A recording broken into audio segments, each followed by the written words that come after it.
Hi and welcome to another English class of English with Stuart. And today we're going to have a look at idioms or expressions or sayings. There's quite a few different ways to call them. Now, have you ever heard an English native use an expression or an idiom and you're left thinking, what do they mean? What do they mean? Yeah, for example, straight from the horse's mouth. What does that mean? Well, today we're going to have a look at a few different idioms and expressions in part one. There will be other parts to this video where I will cover more and different expressions that we use commonly in English. Remember the all-important subscribe button so you get notifications of these new videos as and when they appear. So, let's start. Okay, the first one, well, I just said it. Straight from the horse's mouth. Does that have anything to do with horses? Well, no, not at all. So, what does it mean? Well, the best way to explain it is to play a scenario. So imagine there are two people, person number one, person number two. Person number one says to person number two, "Have you heard about Lydia?" And person number two says, "No, why?" And person number one says, "She's pregnant." And person number two says, "Really? Where did you hear that?" And person number one replies, "Straight from the horse's mouth." So in this case, the horse is indeed Lydia, the person they're talking about. And what it means, in other words, is that the information is not a rumour, it's not gossip. It is information directly from the first person, the person they're talking about. And in this scenario, it is, of course, Lydia. The next phrase or expression is to let the cat out of the bag.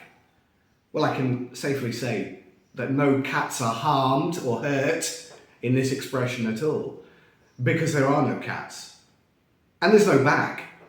So what does it mean? Well, okay, we have to play a scenario. So imagine you are having a Christmas party at your work, your place of work, but you can't go. For whatever reason, you're not able to go that particular night. So the following morning, you go into work and you see people, "Oh, my head, oh, I drank too much last night, oh." And you look around and you say to your best work colleague, your closest work colleague, and you say, "How was the party last night?" And your colleague replies, "Oh, yeah, it was okay, it was okay." And you say, come on. Let the cat out of the bag. Tell me the secrets, tell me the gossip, tell me the information. That's to let the cat out of the bag. What about pulling someone's leg? Are we pulling someone's leg? No, not at all.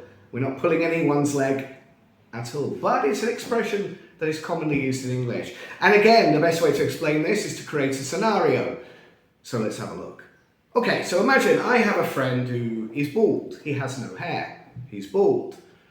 And I make a joke.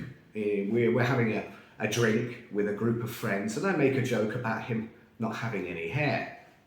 And he says to me, "Come on, Stuart, that's not very nice. That's horrible. Don't say such horrible things." And I say, come on. I'm only pulling your leg. I'm only pulling your leg. I actually know this expression equivalent in Spanish, tomar pelo. What about a wolf in sheep's clothing? Well, the last I heard, wolves can't put sheep's clothing on.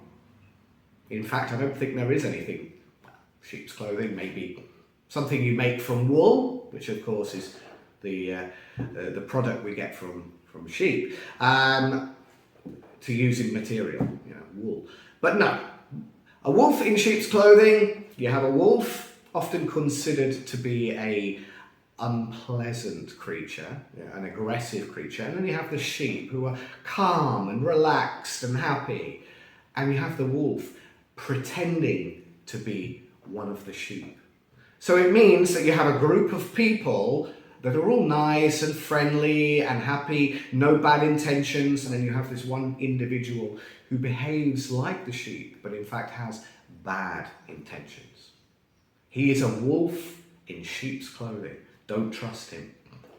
And finally for today, barking up the wrong tree. Well, what does that mean? Because there's not really much barking going on, and there aren't any trees. Not normally in this expression, but to explain this expression, I'm going to take you back to the basics of what is happening with this expression before explaining how it relates to people and general life. So, what is the verb to bark? Well, it's what dogs do. Woof, woof, woof, woof, woof. To bark. So barking up the wrong tree. Imagine you have a dog and you have a cat, and the cat is running away from the dog. The dog is chasing the cat, and there are two trees, and the cat goes into tree number one and hides. The dog can't see the cat, but the dog saw the cat climb the tree, but the dog's confused. The dog thinks that the cat is in tree number two here, but no, the cat's in tree number one. So the dog goes to tree number two and he barks up.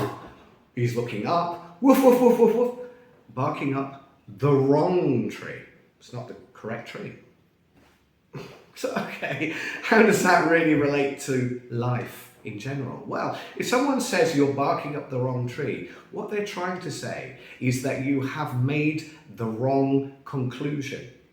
You have thought about the situation and you have gone in a tangent. You have gone in the wrong direction with your conclusion. No, I don't think you're right. You're barking up the wrong tree. That is not how the situation is, for example.